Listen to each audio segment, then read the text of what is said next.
Hi hello வணக்கம் and welcome to 70mm stories channel. So இன்றைக்கி இந்த வீடியோவில் நம்ம செம்மையான ஒரு கதையை பார்க்க போகிறோம்.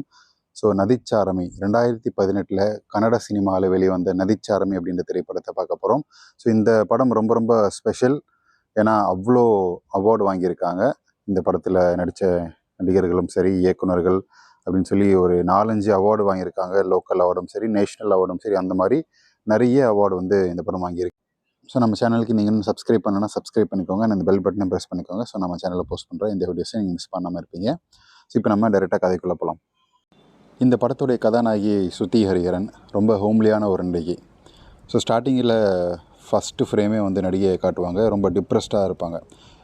அவங்க வேலை செய்யக்கூடிய ஆஃபீஸில் யாரு கூடயும் பேச மாட்டாங்க. அவங்களுக்கு இருக்கிறதே 2 ஃப்ரெண்டு தான், இவங்க தான். ஸோ எப்போவுமே டிப்ரெஸ்டாக இருக்க, இன்னைக்கு கொஞ்சம் சோஷியல் வா வெளியே போகலாம் அப்படின்னு சொல்லி கேட்கும்போது, நான்லாம் இல்லை வரமாட்டேன் அப்படின்னு சொல்லிட்டு வீட்டுக்கு கிளம்பி போகிறாங்க. ஸோ இதுதான் வந்து ஸ்டார்டிங் சீன்லேயே நடக்குது. ஸோ தன்னுடைய பழைய நினைவுகளை, தன்னுடைய எல்லா விஷயத்தையும் யோசித்து ரொம்ப டிப்ரெஸ்டாக இருக்காங்க. ஸோ அது என்னை பற்றி யோசிக்கிறாங்களா, அவங்களுடைய ஹஸ்பண்டை பற்றி தான். ரொம்ப வருஷமாக காதலிச்சு வீட்டுக்கு எல்லாம் சண்டை போட்டு நம்மளுடைய வாழ்க்கையை எப்படி வாழணும் அப்படின்னு சொல்லி ஆசைப்பட்டு வாழ்ந்துட்டு இருந்தவங்க ஆக்சிடெண்ட்டில் தன்னுடைய கணவரை இழக்கிறாங்க. ஸோ அதனால் ரொம்ப டிப்ரெஸ்ட் ஆகிடுறாங்க. இதுலேருந்து எப்படி வெளியே வரலாம் அப்படின்னு சொல்லி பார்க்கும்போது அவங்களுக்கு தேவையானது இந்த செக்ஷுவலி வந்து அவங்களுக்கான அந்த தேவைகளை பூர்த்தி பண்ணிக்கிட்டால் இதுலேருந்து வெளியே வரலாம். ஸோ மனசுலேயும் கஷ்டமாக இருக்குது, உடல் தேவையும் அதிகமாக இருக்குது. என்ன பண்ணலாம் அப்படின்னு சொல்லி பார்த்துட்டு இருக்கும்போது இவங்களுக்கு ஃபோன் வருது. அப்பா அம்மா வந்திருக்காங்கன்னு சொல்லி பார்க்க போகிறாங்க. நீ ஏன்டி இப்படி இருக்க, 2 வருஷம் ஆக போகுது, இன்னுமே வந்து இதே மாதிரி இருந்தால் எப்படி, லைஃப்பில் மூவ் ஆன் ஆக வேணாமா, அடுத்த கல்யாணத்தை பற்றி கொஞ்சம் யோசிக்கலாம்ல அப்படின்னு சொல்லி அவங்க அப்பா அம்மா பேசும்போது, கல்யாணத்தை பற்றி இதில் வந்து பேசவே கூடாது, என்னோடய புருஷனை வந்து நான் 1% கூட மறக்கவே இல்லை, இதை பற்றி பேசாதீங்கன்னு சொல்லி திட்டி அங்கேருந்து கிளம்பிடுறாங்க. ஸோ அடுத்த நாள் கட் பண்ண ஆஃபீஸ் போகிறாங்க. ரெகுலராக அதே மாதிரி திரும்ப வரும்போது யார்ட்டையும் பேசாமல் வராங்க. வரும்போது ஒரு பூ கடையில் பூ வாங்கிட்டு போவாங்க. எப்போவுமே தன்னுடைய ஹஸ்பண்டுக்கு டெய்லி ஒரு பூவை வந்து மாற்றி மாற்றி வைப்பாங்க. ஸோ நம்ம முதல்ல பார்த்தோம் இல்லையா, ஆஃபீஸில் 2 பேர், அவங்க தான் வந்து கால் பண்ணுறாங்க. அங்கே பக்கத்தில் இருக்கிற பார்க்கில் பூ வச்சுட்டு பேசுகிறாங்க. இந்த மாதிரி எனக்கு ரொம்ப டிப்ரெஸ்டாக இருக்குதுன்னு சொல்லி பேசுகிறாங்க. அவங்களும் வந்து ஒரு டாக்டரை வந்து சஜஸ்ட் பண்ணுறாங்க. நீ வேணால் இந்த டாக்டரை போய் பாரு, அவங்களுக்கு ரொம்ப ஹெல்ப்ஃபுல்லாக இருக்கும் அப்படின்னு சொல்கிறாங்க. இவங்களும் வந்து நேராக அந்த டாக்டரை பார்க்க போயிடுறாங்க. ஸோ அவங்க டாக்டர் வெளியே கிளம்புறாரு, நாய்க்குட்டி வாக்கிங் கூப்பிட்டு போகிறாங்க. ஸோ நீங்களும் ஏன் ஜாயின் பண்ணிக்கோங்க, வாக்கிங்லேயே பேசலாம் அப்படின்னு சொல்லி. சரி சொல்லுங்கள், உங்களுக்கு என்ன தான் பிரச்சனை அப்படின்னு சொல்லி டாக்டர் கேட்கும்போது, என் ஹஸ்பண்டும் நான் ரொம்ப லவ் பண்ணி கல்யாணம் பண்ணிக்கிட்டேன், நல்லா சந்தோஷமாக லைஃப்பை லீட் பண்ணும்போது அவர் இறந்துட்டார். அந்த ஒரு மன கஷ்டமாக இருந்தாலும் அதுக்கப்புறம் உடல் தேவையும் வந்து ரொம்ப கஷ்டமாக இருக்குது, என்ன பண்ணுறதுன்னு தெரியல, அப்படியே ஒரு மனசு ரொம்ப இறுக்கமாக இருக்குது, யார்ட்டையும் பேச பிடிக்கல, பழக பிடிக்கல, வெளியே போக பிடிக்கலன்னு சொல்லி இவ்வளோ குமுறல் என் உள்ளே இருக்குது, யார்கிட்ட சொல்லுறதுன்னு கூட தெரியாமல் இருக்கிறேன் அப்படின்னு சொல்லி எல்லாத்தையும் வந்து டாக்டர்கிட்ட கொட்டுறாங்க. ஸோ நீங்கள் ஏன் உங்களுடைய உடல் தேவைக்காக இன்னொருத்தரை வந்து பார்த்து பண்ணிக்கக்கூடாது அப்படின்னு சொல்லி கேட்கும்போது, இல்லை நம்ம என்ன மிருகங்களா அப்படின்னு சொல்லி கோவப்படுறாங்க. மிருகங்க தான் வந்து இஷ்டத்துக்கு அங்கே பண்ணுவாங்க, நம்ம மனுஷங்க தானே அப்படின்னு சொல்லும்போது, மனுஷனும் ஒரு வகையான மிருகம் தாங்க, நமக்கு தேவையான விஷயங்கள் தேவையான இடத்துல கிடைக்கும்போது நம்ம அதை சாப்பிட்டுட்டு போகிறதுல தப்பு இல்லை அப்படின்னு சொல்லி தன்னுடைய டைலாக்லாம் பேசிகிட்டு இருக்காங்க. கட் பண்ணால் மறுநாள் ஆஃபீஸ் கிளம்புறாங்க. அவங்களோட பஸ் ஸ்டாப்பில் இந்த மாதிரி இளவட்ட பசங்கள்லாம் சுற்றி நின்று சைட் அடிச்சிட்ருக்காங்க. ஆனால் நம்ம நடிகை ஒரு வாட்டி கூட திரும்பி பார்த்ததே கிடையாது. ஸோ அடுத்த நாள் ஆஃபீஸில் தன்னுடைய ஃப்ரெண்டு இருக்காங்களே, அந்த ஃப்ரெண்டுக்கிட்ட போய் டாக்டர்கிட்ட பார்த்தியா, டாக்டர் என்ன சொன்னாங்க, உன்னுடைய கதையெல்லாம் சொன்னியா, என்ன சஜஸ்ட் பண்ணாங்கன்னு சொல்லி பேசிகிட்டு இருக்கும்போது இன்னொருத்தனும் வரான். ஸோ நடிகையுடைய உடல் தேவை வந்து இவங்க 2 பேருக்கும் நல்லாவே தெரியும். அப்போ தான் வந்து சொல்கிறான், இந்த மாதிரி நிறைய ஆன்லைன் ஆப்பெல்லாம் வந்துருச்சு, நீ அதிலெல்லாம் ட்ரை பண்ணக்கூடாது, நமக்கு தேவையானவங்க, நமக்கு பிடிச்சவங்க அப்படின்னு சொல்லி மஸ்குலராக நீ வந்து சூஸ் பண்ணலாம். ஸோ பேசிப்பார், பழகிப்பார், ஓகேன்னா சூஸ் பண்ணு அப்படின்னு சொல்லி பேசிகிட்டு இருக்காங்க. ஸோ பக்கத்தில் இருக்கிற பொண்ணு, ஏன்டி இதெல்லாம் ட்ரை பண்ணலாம்ல, இது நல்லா தான் இருக்குது அப்படின்னு சொல்லிட்டு இருக்கும்போது தூங்க போகிறா. கட் பண்ணால் அந்த நைட்டு வந்து தூங்க போகிறா. பயங்கர டிப்ரெஸ்டாக இருக்குது, அந்த தேவை அதிகமாக இருக்குது. ஸோ என்ன பண்ணுறது தான் அம்மா வந்து ஃபோன் பண்ணுறாங்க. இந்த மாதிரி தனியாக இருக்காதம்மா, ரொம்ப டிப்ரெஸ்டாக இருக்காதம்மா, இன்னொரு கல்யாணம் பண்ணிக்கேம்மா அப்படின்னு சொல்லி ஃபோனில் பேசும்போது, இந்த மாதிரிலாம் ஃபோன் பண்ணாத அப்படின்னு சொல்லிட்டு அம்மாவை திட்டிட்டு கட் பண்ணிடுறாங்க. என்ன பண்ணுறது அப்படின்னு இருக்கும்போது அவங்களுடைய பழைய நினைவுகள், தன்னுடைய ஹஸ்பண்டோடைய நினைவுகள்லாம் வந்து வாட்டி வதைக்குது. அது ஒரு புறம் அப்படியே வச்சுருக்க, அவங்களுடைய ஃப்ரெண்ட்ஸு சொன்ன அந்த ஆப்பை வந்து ட்ரை பண்ணி பார்க்குறாங்க. ஸோ அதில் ஒருத்தனை பிடிச்சி போக அவனுக்கு வந்து ஸ்வைப் ரைட் கொடுத்துட்டு பேச ஆரம்பிக்கிறாங்க. ஸோ பேச ஆரம்பிச்சுட்டு மறுநாள் வந்து டாக்டர்கிட்ட போய், இந்த மாதிரி என் ஃப்ரெண்ட்ஸு சஜஸ்ட் பண்ணாங்க, இந்த மாதிரி ஆப்லலாம் வந்து ஒருத்தனை பார்த்தேன், அவங்ககிட்ட பேசியிருக்கேன், வர சொல்லலாமான்னு யோசிச்சுட்ருக்கேன்னு சொல்லி டாக்டர்கிட்ட சொல்லும்போது, கரெக்டான முடிவு தான் எடுத்திருக்கீங்க, இதில் வந்து குழப்பமே வேணாம். ஸோ நமக்கு தேவை எப்படி, ஸோ நம்மளுடைய ஒரு காய்கறியை வாங்குகிறோம், பச்சையாகவும் சாப்பிட்லாம், சமைச்சும் சாப்பிட்லாம், இதில் அடுத்தவங்க என்ன நினைப்பாங்க அப்படின்றது யோசிச்சுட்டே இருந்தீங்கன்னா அது கருகி தான் போகும். ஸோ அப்படி இருக்கும்போது தான் உங்களோட லைஃப் எப்படி வாழணும், சந்தோஷமாக இருக்கணும் அப்படின்றத நீங்கள் சூஸ் பண்ணுங்கள் அப்படின்னு சொல்லி ஒரு நல்ல அட்வைஸ் கொடுக்குறாங்க. அந்த ஒரு வழக்கமாக ஒரு பூ வாங்குவாங்கல்ல, அதை வாங்கிட்டு வராங்க. வந்துட்டு யோசிச்சுட்டே இருக்கிறாங்க. கிளம்புறாங்க. மறந்து வச்சுட்டாங்க அந்த பூவை. ஸோ பின்னாடி ஒருத்தன் வந்து இந்த பூவை மறந்துட்டீங்க அப்படின்னு சொல்லி கொடுத்துட்டு போகிறான். இவன் தான் சுரேஷ். ஸோ இவன் வந்து ஒரு கன்ஸ்ட்ரக்ஷன் கம்பெனியில் வேலை பார்க்குறான். எப்போ பார்த்தாலும் தன்னுடைய பொண்டாட்டியை வந்து திட்டிகிட்டே இருப்பான். ஸோ இவனுக்கு வந்து தன்னுடைய பொண்டாட்டி சுத்தமாக பிடிக்காது. இருந்தாலுமே நைட்டு வேணும்னா பண்ணிட்டு பட்டுன்னு தூங்கிடுவான். ஸோ பொண்டாட்டி சந்தோஷமாக இருந்தாளா, என்ன பண்ணா அப்படிலாம் எதுவுமே கேட்க மாட்டான். வந்தான், குத்துவான், தூங்குவான். ஸோ அப்படியே வந்து இவனோட ரொட்டீன் போயிட்டுருக்கு. பொண்டாட்டிக்கு வந்து இவனுக்கு என்ன தான் குறை வச்சேன், ஏன் இப்படி எரிஞ்சு விழறான் அப்படின்னு சொல்லி யோசிச்சுட்டே இருக்கிறான். ஸோ மறுநாள் காலையில் ஹீரோயின் நல்லா குடிச்சு முடிச்சுட்டு வெள்ளை ட்ரெஸ் எல்லாம் போட்டுட்டு வரான். வேலைக்காரி வந்து ஏய் புது ட்ரெஸ்லாம் போட்டிருக்கீங்க, செம்ம அழகாக இருக்கீங்க இந்த ட்ரெஸ்ஸில் அப்படின்னு சொல்லி காம்ப்ளிமெண்ட் பண்ணுறான். இவளுக்கும் வந்து ஒரு சின்ன சந்தோஷம். ஸோ அதுக்கு ஏன் போட்டிருக்கான்னா, அந்த ஆப்பில் மீட் பண்ணான் இல்லையா, பேசிகிட்டு இருந்தா இல்லையா, அவனை வந்து இன்றைக்கி மீட் பண்ணலாம், வீட்டுக்கு வா அப்படின்னு சொல்லி கூப்பிட்ருக்கான். ஸோ அதனால தான் இவளுக்கு வந்து ஒரு கிலோ உள்ளுக்குள்ள சந்தோஷம். ஸோ ஆஃபீஸில் போகிறாங்க. இதே மாதிரி ஒருத்தனை மீட் பண்ணண்டி, அவனை வீட்டுக்கு வர சொன்னேன், இது எப்படி போய் முடியும், நல்லதா கெட்டதா எனக்கு தெரியாத அப்படின்னு சொல்லி ஒரு கன்ஃபியூஷன்லேயே இருக்கான். ஸோ அவனும் வந்து வீட்டுக்கு வரான். ஒரு புக் எடுக்கிறான். அது என்னுடைய புருஷனோட புக்கு, அது எடுக்காதீங்க அப்படின்னு சொல்லி வைக்கிறான். நீங்கள் அங்கே உட்காராதீங்க, இங்கே உட்காராதீங்கன்னு சொல்லி எல்லாத்துக்குமே சொல்லிகிட்டே இருக்கா. அப்புறம் பெட்ரூம் போகலான்னு சொல்ல போகிறாங்க. பெட்ரூம் போய் கட்டியும் பிடிக்கிறாங்க. கட்டி பிடிச்சா இல்லை இந்த பெட்ரூம் வேணாம், இது என்ன புருஷனோட பெட்டு அப்படின்னு சொல்லிட்டு இன்னொரு பெட்ரூம் போகிறாங்க. அங்கேயும் அதே மாதிரி பேசும்போது, நீங்கள் ரொம்ப டிஸ்டர்ப்டாக இருக்கீங்க, நீங்கள் ஒரு முடிவுக்கு வாங்க, ஸோ கிளியரான மைண்ட் செட்டில் டிசிஷன் எடுங்க, அப்புறம் நம்ம மீட் பண்ணலாம்னு சொல்லி அவன் கிளம்பி போயிட்டான். ஸோ எதுக்கு எடுத்தாலும் தன்னுடைய புருஷனே இருக்கிறதால அவன் காண்டே போயிட்டான். இவங்களுக்கும் வந்து அதே ஒரு டிப்ரெஸ் ஆயிடுச்சு மறுபடியும். ஸோ டாக்டர்கிட்ட போய் பேசுகிறாங்க. இந்த மாதிரி ஒருத்தன் வந்தான், பேசினேன், என்னை எங்கே போட்டாலும் வந்து என்னுடைய ஹஸ்பண்டோட நினப்பாகவே இருக்குது, அதுலேருந்து வெளியே வரவே முடியல. ஸோ இப்படி இருக்கும்போது நான் எப்படி இன்னொருத்தவங்க கூட போய் என்னோடய உடல் தேவைக்காக பண்ணுறது அப்படின்னு சொல்லி கேட்டுட்டு இருக்கும்போது, டாக்டர் வந்து பாசிட்டிவாக சொல்கிறேன், இப்போ தானே ஒன்று ட்ரை பண்ணியிருக்கீங்க, இன்னும் 2 3 ட்ரை பண்ணுங்கள், உங்களுடைய மனசு கண்டிப்பாக மாறும் அப்படின்னு சொல்கிறாங்க. மறுநாள் வந்து ஹீரோயின் வாக்கிங் போகிறாங்க. ஸோ அப்போ அந்த சுரேஷ் வந்து கிராஸ் பண்ணி போகிறான். அவனா வந்து பேசுவான் அப்படின்னு சொல்லி பார்த்தா, அவன் வந்து கண்டுக்காமல் போயிட்டே இருக்கான். ஸோ சுரேஷோட பொண்டாட்டி அந்த வீட்டில் வேலைக்காரி இல்லை, 2 ஹீரோயினோட வீட்லேயும் அவள் தான் வேலைக்காரி, இந்த வீட்லேயும் அவள் தான் வேலைக்காரி. ஸோ சொல்லிகிட்டே இருக்கிறா. இப்போ ஹீரோயினோட வீட்டில் வந்து 2 பேரும் நல்லா வாழ்ந்துட்டு இருந்தாங்க. அவனுடைய ஹஸ்பண்ட் வந்து இந்த மாதிரி ஆக்சிடெண்ட்டில் இறந்துட்டாங்க. ரொம்ப பாவமாக இருக்குது, ரொம்ப டிப்ரெஸ்டாக இருக்காங்க அந்த ஹீரோயின். அவங்கள பார்க்கவே ரொம்ப பரிதாபமாக இருக்குது அப்படின்னு சொல்லிட்டு இருக்கான். என்னை பார்த்தாலும் தான் யாருக்குமே பரிதாபமாக இருக்க மாட்டேங்குது, என் புருஷன் இருந்துமே நான் தனியாக டிப்ரெஸ்டாக தான் இருக்கேன், என்னை பற்றி யாருமே யோசிக்க மாட்றாங்கன்னு சொல்லி நம்ம சுரேஷோட பொண்டாட்டி யோசிச்சுட்டு இருக்கிறான். ஸோ அடுத்து பஸ் ஸ்டாப்பில் அதே மாதிரி பஸ் ஏற போகிறாங்க. சுற்றி சின்ன பசங்கள்லாம் வந்து சைட் அடிச்சுட்டு இருக்கிறாங்க. ஒரு வாட்டி கூட திரும்பி பார்த்ததே இல்லை. ஸோ இன்றைக்கி தான் பார்க்குறாங்க. யாருமே வர்த்தாவே தெரில. இந்த பசங்களை அப்படின்னு சொல்லி பார்த்தா சுரேஷ் தூரத்தில் நின்றுருக்கிறான். அவன் ஒரு மாதிரி அப்போ பார்க்கும்போது ட்ரெஸ் அட்ஜஸ்ட் பண்ணுறது, முடி அட்ஜஸ்ட் பண்ணுறது வந்து சின்ன பொண்ணு மாதிரி தன்னை தனியாக வந்து ஃபீல் பண்ண வைக்கிறான். ஸோ இது நல்லா இருக்கே அப்படின்ற மாதிரி யோசிச்சுட்டே இருக்கும்போது பஸ் வருது, ஆஃபீஸ் பஸ் வருது. வேறு வழி இல்லாமல் அங்கேருந்து கிளம்பி போகிறான். ஸோ அடுத்த நாள் இதே மாதிரி ஜாக்கிங் போகிறா. அப்போ தான் வந்து மறுபடியும் அங்கே சுரேஷை வந்து மீட் பண்ணுறான். சுரேஷை மீட் பண்ணிவிட்டு, இன்றைக்கி அவன் பேசினாலும் பரவாயில்ல, நான் வந்து பேசி ஆகுன்னு சொல்லி கிட்ட போய் பேசுகிறான்.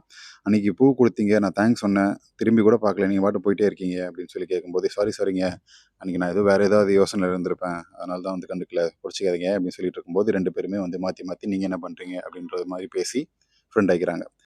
இவளுக்கோ வந்து ரொம்ப நாளுக்கு அப்புறம் ரொம்ப சந்தோஷமாக இருந்துச்சு. ஸோ ஆஃபீஸில் ஒருத்தன் வந்து எப்போ பார்த்தாலும் நோண்டிகிட்டே இருப்பான். தனியாக இருந்தால் எனக்கு கவலைப்படாத, உனக்கு எந்த தேவையாக இருந்தாலும் சொல்லு, நான் வந்து பூர்த்தி பண்ணுறேன் அப்படின்னு சொல்லி சொல்ல விட்டுட்டு ஹீரோயின் பின்னாடியே சுற்றி திரிவான். ஸோ இவளுக்கோ வந்து ரொம்ப கோவம், திட்டி அமிச்சிட்டே இருப்பான், திரும்ப வந்துகிட்டே இருப்பான். ஸோ நாட்கள் நகருது. நம்ம ஹீரோயினுக்கு சுரேஷை பார்க்கும்போது ஒரே சந்தோஷம் தான். ஸோ 2 பேருக்குமே வந்து மனசு விட்டு பேசுகிறாங்க. பேசும்போது என்னை சுற்றி யார் இருக்காங்க, என்னுடைய கவலைகள் என்ன அப்படின்றது எல்லாத்தையுமே மறந்து ஹீரோயினும் பேச ஆரம்பிக்கிறான். ஸோ கட் பண்ணால் அவங்க வீட்டுக்கு கிளம்பி போகிறாங்க. ஸோ வீட்டுக்குள்ளே வந்ததுமே வந்து சுரேஷ் அவனோட பொண்டாட்டி பார்க்குறான். வழக்கம் போல் வந்து திட்டுறான். ஏன் எப்போ பார்த்தாலும் இவன் திட்டிகிட்டே இருக்கிறான், இவனெல்லாம் வந்து நான் எதுக்கு தான் கல்யாணம் பண்ணேன்னு சொல்லி பார்க்குறான். அப்படியே வந்து பெட்டில் பாய பார்க்குறான். இன்றைக்கி வேணாம் அப்படின்னு சொல்லி தள்ளி போகிறான். ஸோ அடுத்து இந்த வீட்டில் வந்து இன்றைக்கி பூ மாற்றலையா, பூ கருகி போச்சு அப்படின்னு சொல்லும்போது தான் வந்து ஹீரோயினுக்கு ஞாபகம் வருது, நம்மளுடைய புருஷனையே வந்து நம்ம ரொம்ப நாளாக மறந்துட்டோம், இது எப்படி நான் மறந்தேன் அப்படின்னு சொல்லி யோசிச்சுட்டு இருக்கான். அந்த வேலைக்காரி வந்து இல்லை இதெல்லாம் வந்து சாதாரண விஷயம்னு சொல்லிட்டு இருக்கிறா. ஸோ கட் பண்ணால் சுரேஷ் வந்து ஒரு கன்ஸ்ட்ரக்ஷன் கம்பெனியில் வேலை பார்க்குறேன்னு சொல்லியிருந்தோம் இல்லையா. ஸோ அதனுடைய பிஸியான ஒர்க் ஸ்கெடியூலை பற்றி வந்து சொல்லிட்டு இருப்பாங்க. ஸோ பாஸும் வந்து சீக்கிரம் முடிச்சிருப்பா, இதெல்லாம் வந்து டிலே பண்ணக்கூடாது அப்படின்னு சொல்லிட்டு கிளம்புறாரு. நம்ம ஹீரோயின் வந்து டாக்டர் கிட்ட போய் இன்னொரு செஷனில் பேசுகிறா. எனக்கு சுரேஷ் வந்து ரொம்ப பிடிச்சிருக்கு, ஆனால் அவன் வந்து கல்யாணமானவன், இது எந்த அளவுக்கு உண்மை, எந்த அளவுக்கு வந்து இது போகும்ன்றது தெரியலன்னு சொல்லி பேசிகிட்டு இருக்கிறா. ஸோ இன்னொரு பக்கம் சுரேஷ் அவனோட ஃப்ரெண்டு கூட போய் சரக்கு அடிக்க போகிறான்.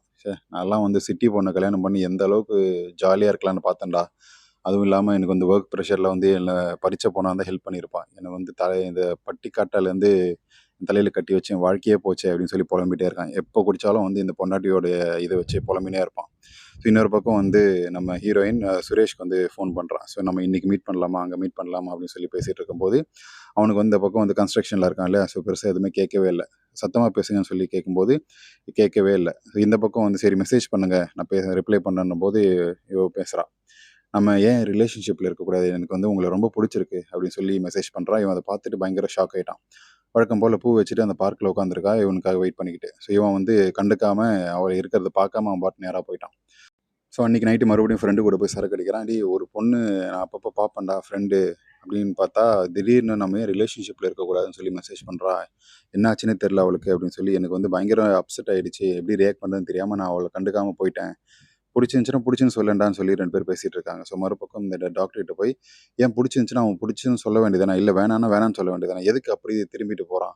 எனக்கு வந்து பயங்கர டென்ஷன் ஆயிடுச்சு. என்ன நினச்சான் அவன் அப்படின்னு சொல்லி பேசிகிட்டு இருக்கும்போது, ஒவ்வொருத்தருக்கும் ஒவ்வொரு ஃபீலிங் இருக்குங்க. மேபி உங்களுக்கு எவ்வளோ டைம் ஆச்சு ஒருத்தர் கூட மீட் பண்ணும்போது, அதே மாதிரி அவருக்கும் டைம் எடுக்கும்லன்னு சொல்லிட்டு இருக்கான் அந்த டாக்டர். கட் பண்ணால் ஆஃபீஸில் வந்து இவன் வந்து அந்த ஒரு ஜொல்லு பாட்டி இருப்பான்ல, மறுபடியும் வந்து சீண்டிட்டு இருக்கிறான். இந்த மாதிரி தொட்ட அதுக்கப்புறம் அசிங்கமாயிரும்னு சொல்லி எல்லா ஆஃபீஸில் இருக்க எல்லாரும் முன்னாடியும் திட்டிட்டு போயிட்டான்.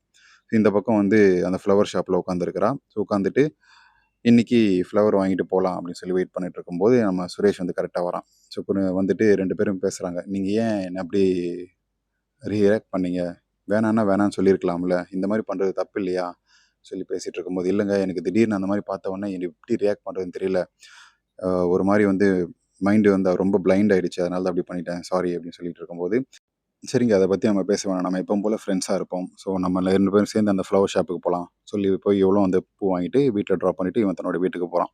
ஸோ போன உடனே வந்து பயங்கர மூடில் இருப்பான் நம்ம ஆள். போய் பொண்டாட்டியை போய் குத்தலாம்னு சொல்லி பார்க்கும்போது, இன்றைக்கி வேணாம் முடியாது அப்படின்னு சொல்லி தள்ளி விட்டுறான். ஸோ இவனும் வந்து பயங்கர கோவமாக அந்த பக்கம் திரும்பி படுத்து தூங்க பார்க்குறான். பார்த்தா இந்த பொண்ணு மெசேஜ் பண்ணுவான் நம்ம ஹீரோயின். பார்க்கும்போது நம்ம நாளைக்கு மீட் பண்ணலாம்னு சொல்லி கேட்டிருப்பா. கண்டிப்பாக மீட் பண்ணலாம் அப்படின்னு சொல்லி இவனுக்கும் வந்து பொண்டாட்டிக்கிட்ட கிடைக்கலல்ல அன்றைக்கி டிஃபனு. ஸோ மறுநாள் வந்து பாஸ் கிட்ட போய் இன்றைக்கி லீவ் வேணும், நான் ஒரு பொண்ணுக்கிட்ட போய் பண்ண போகிறேன் அப்படின்னு சொல்லாமல் சொல்லி லீவ் வேணும்னு சொல்லி குஷியாக கேட்கும்போது, டேய் நீ நிறைய வேலை இருக்குடா போய் வேலையை பாடுறா அப்படின்னு சொல்லி அமுச்சு விட்டுறான். ஸோ இவனும் வேறு வழி இல்லைல்ல, போய் வேலையை முடிச்சுட்டு சீக்கிரமாக போய் பண்ணணும் அப்படின்ற ஒரு ஆசையோடு அந்த பூ வந்து வெறிக்க வெறிக்க பார்த்துட்ருக்கிறான். ஸோ அப்படியே வந்து நம்ம ஹீரோயினும் இந்த பக்கம் வேலையெல்லாம் சீக்கிரம் முடிச்சுட்டு அந்த பூவோட பார்க்கில் வந்து வெயிட் பண்ணிட்டு இருப்பா. ஒன்றா வீட்டுக்கு போய் பண்ணலாம் அப்படின்னு சொல்லி பிளான். ஸோ இவனும் வந்து பண்ணிட்டு இருக்கும்போது இவன் மாமனார், ஸோ நம்ம ஹீரோயினோட மாமனார் ரொம்ப நேரமாக வெயிட் பண்ணிட்டு இருப்பார். எங்கேம்மா இருக்க, ரொம்ப நேரமாக இருக்கேன் ஆளே காணுமே சொல்லி கேட்கும்போது, ஏம்மாம்மா பார்க்க வரேன்னா முன்னாடியே சொல்லியிருக்கலாம்ல, நான் எல்லாம் உங்களுக்கு ரெடி பண்ணி வச்சுருப்பேன்ல, இல்லைம்மா இந்த அந்த பக்கமாக வந்தேன் பார்த்துட்டு போகலான்னு வந்தேன்னு சொல்லும்போது, இவர் வந்து தன்னுடைய பையனுடைய ட்ரெஸ் எல்லாம் அப்படியே இருக்கிறது, அதுவும் அயர்ன் பண்ணியிருக்கிறதெல்லாம் பார்த்து ரொம்ப சந்தோஷப்படுறாரு. இவ்வளோ நாள் ஆயிடுச்சு நான் இருப்பேன்னு நினச்சேன், ஆனால் எல்லாமே அப்படி எதுவுமே மாறலம்மா, ரொம்ப சந்தோஷமாக இருக்கேன், என் பிள்ளை இல்லைனாலும் நீ மறக்காமல் இருக்கிறது எனக்கு ரொம்ப சந்தோஷமாக இருக்குது அப்படின்னு சொல்லிட்டு போகிறான். ஸோ இவளு வந்து ஐயோ அப்படின்னு சொல்லி அப்செட்டில் வந்து உட்காடுறான். மறுநாள் சுரேஷ்கிட்ட போய் இந்த மாதிரி பேசுகிறான். ஓ இந்த மாதிரி மாமனார் வந்தார் பேசினாருன்னு சொல்லி எனக்கு வந்து ஒரே கன்ஃபியூஷனாக இருக்குது அப்படின்னு சொல்லி பேசிட்டு இருக்கும்போது, சரி ஓகே நம்ம இப்படியே ட்ராப் பண்ணிடலாங்க, நம்ம எப்பவும் போல் நம்ம ஃப்ரெண்ட்ஸாக இருப்போம், இதில் என்ன இருக்குது சொல்லி. ஸோ நம்ம சுரேஷ் வந்து கேஷுவலாக அந்த கான்வர்சேஷனை கொண்டு போக பார்த்தாலும் வந்து நம்ம ஹீரோயின் ஸ்ருதிக்கு வந்து என்ன பண்ணுறதுன்னே தெரியல. 2 பேருமே வந்து பேச ட்ரை பண்ணி ஆனால் ஒன்றுமே ஒரு டெசிஷன் எடுக்க முடியல. நைட்டே ஆகிப்போச்சு. 2 மணி நேரமாக அங்கேயே உட்காந்துருக்குறாங்க. ஒரு வாட்ச்மேன் வந்து கிளம்பி போங்க அப்படின்னு சொல்கிற அளவுக்கு டைம் ஆகிப்போச்சு. ஸோ அப்புறம் தான் ஸ்ருதியை சொல்கிறான், சரி ஓகே நம்ம போய் பண்ணலாம் வா, ஸோ இன்றைக்கி நம்ம வெறித்தனமாக பண்ணுறோம், பொழக்கிறோம், தட்டி தூக்குறோம் அப்படி சொல்லி வீட்டுக்கு போகிறாங்க. 2 பேருமே சுபோகமாக வந்து செஞ்சு முடிக்கிறாங்க. செஞ்சு முடிச்சுட்டு அந்த வீட்டில் இருக்கக்கூடிய செத்துப்போன புருஷனுடைய ஃபோட்டோஸ் எல்லாம் வந்து எவ்வளோ அழகாக அலங்காரம் பண்ணியிருக்கிறத பார்த்து, செத்து போனதுக்கப்புறம் கூட இவ்வளோ லவ்வோடு இருக்கான், நான் உயிரோடு இருக்கிற பொண்டாட்டிக்கு லவ்வே கொடுக்கலையே அப்படின்னு சொல்லி அப்போ தான் ரொம்ப ஃபீல் பண்ணுறான்.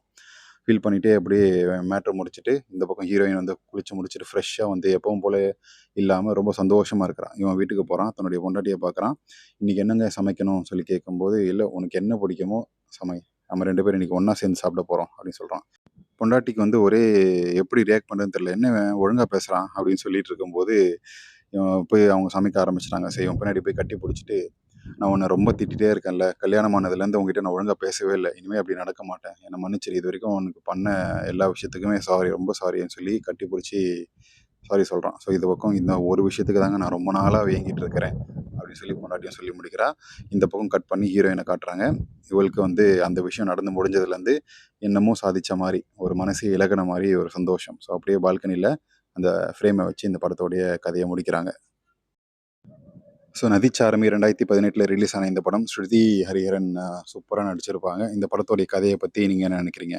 கமெண்ட் செக்ஷனில் மென்ஷன் பண்ணுங்கள். வீடியோ பிடிச்சிருந்துச்சுன்னா லைக் பண்ணுங்கள், ஷேர் பண்ணுங்கள், சப்ஸ்கிரைப் பண்ணுங்கள். டிஸ்கிரிப்ஷனில் இன்ஸ்டாகிராம் லிங்க் இருக்குது, மறக்காமல் ஜாயின் பண்ணுங்கள்.